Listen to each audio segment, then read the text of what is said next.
journalist in that situation would be an adrenaline junkie or a risk taker?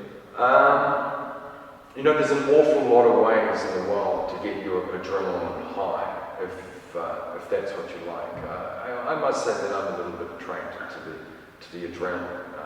It is a nice buzz, but if it was all and only about the adrenaline, I think I would have chosen skydiving or something like that, bungee jumping and stuff like that, a little bit more safe. For the two of us, it was a lot more to do with for me to try and understand what makes a man pick up a gun and kill his neighbor, or the guy who went to primary school. And that's what very much Bosnia was about. So your assessment of that would be?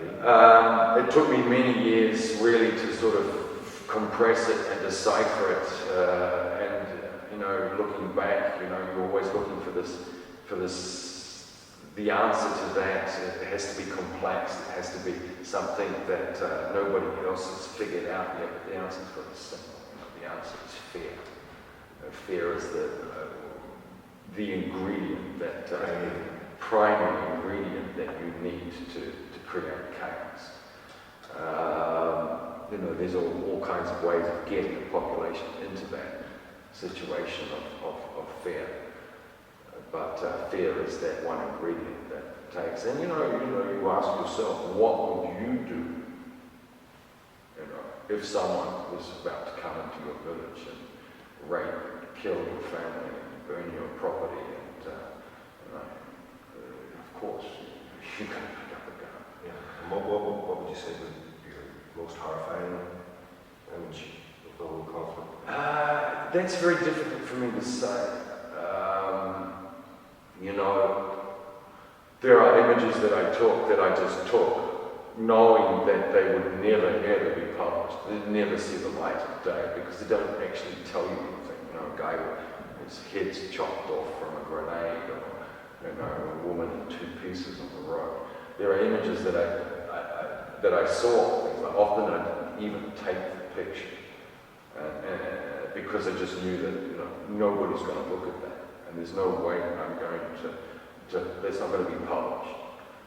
There's this sort of unwritten rule that if you're going to put dead bodies in your image, you need to have live people dealing with that, having some relationship with that dead body, whether they're grieving over it or cleaning up the mess or processing the dead. There needs to be some life factor in that. There's our exceptions, and they have been published. I don't know if you remember the first Gulf War, the picture of the burnt-out guy in the truck, Iraqi burnt-out truck. That was one example where very rarely something so gruesome without anybody living in the image is published. But for me, dealing with or photographing or being around dead was really never a problem. They're dead, they're not responsive. It's the living that were much harder to deal with, emotionally. The pain it affects you, the people, the survivors, the pain of the people. You can hide behind your camera so much, but you can't hide behind all of that grief. It does affect you, it does get to you.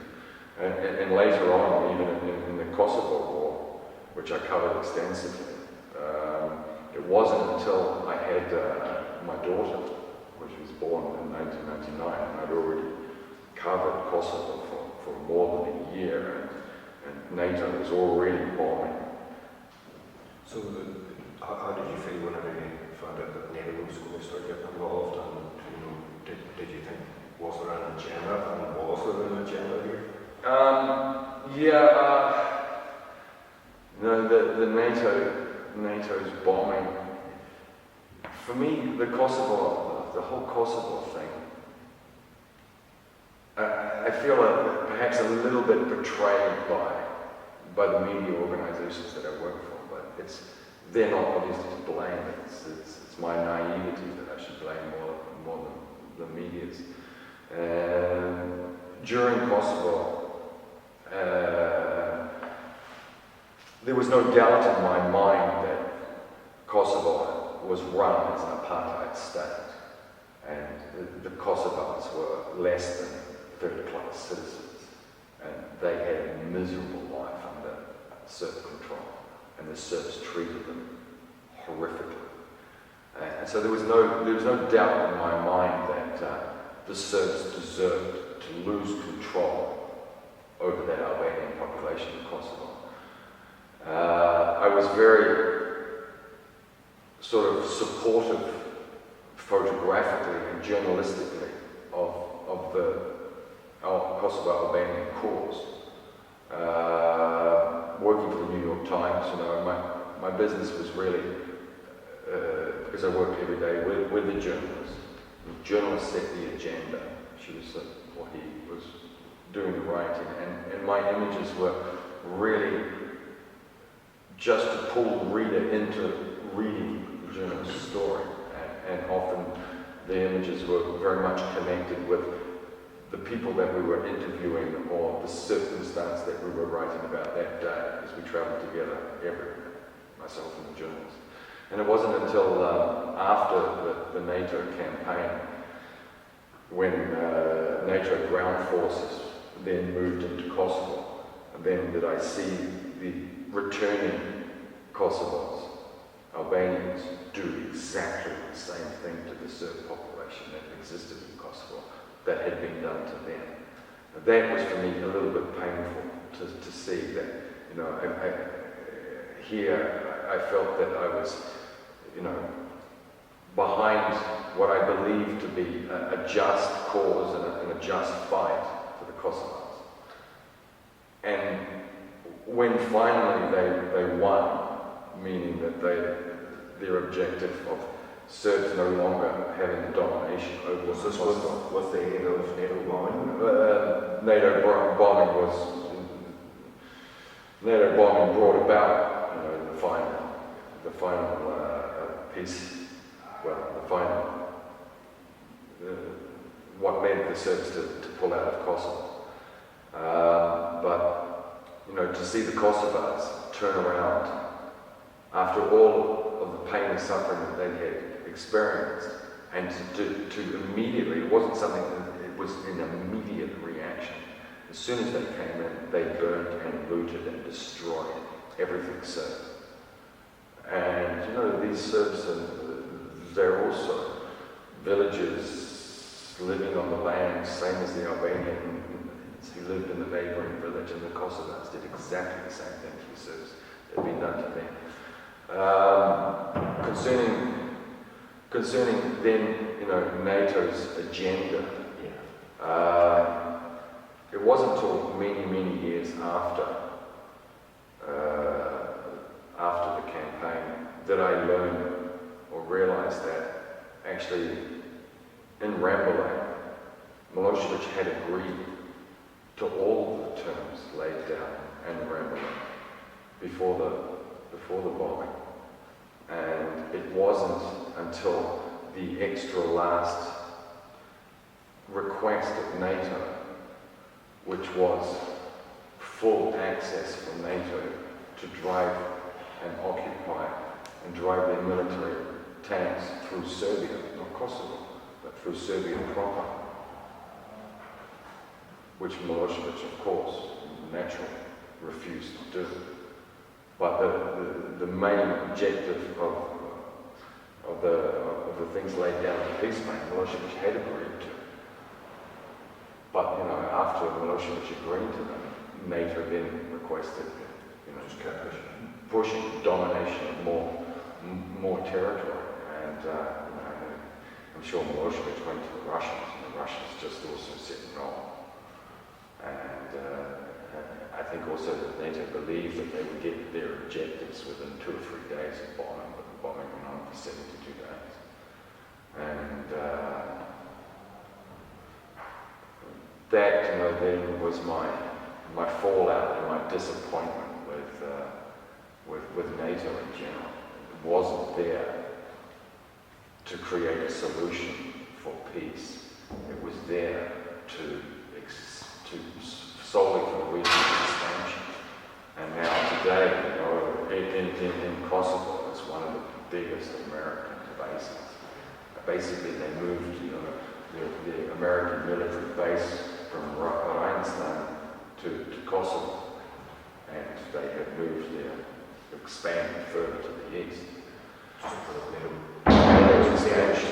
And you know, today it's quite obvious that the intervention, bombing of Serbia, had nothing to do with the Kosovars, but everything to do with NATO expansion. Very interesting.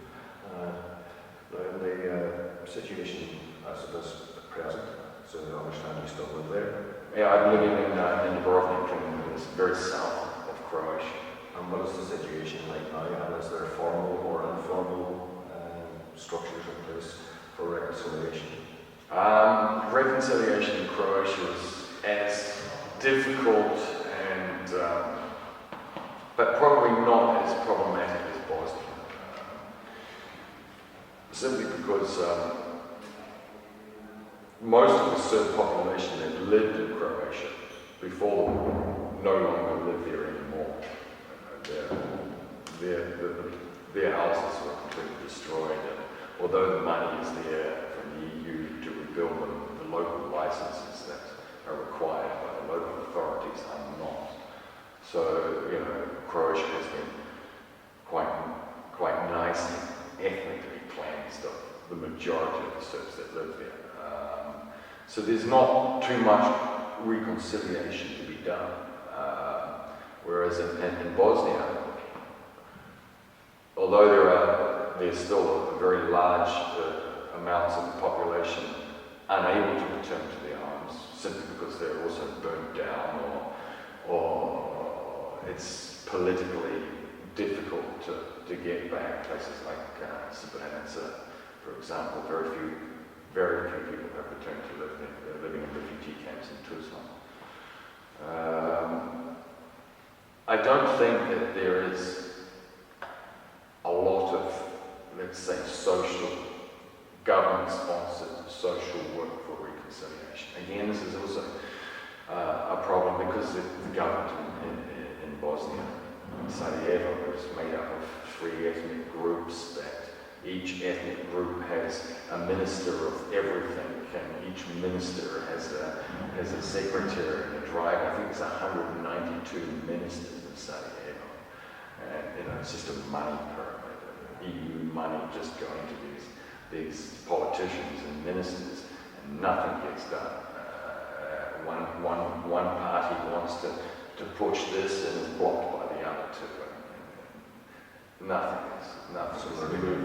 Nothing is moving forward, you know.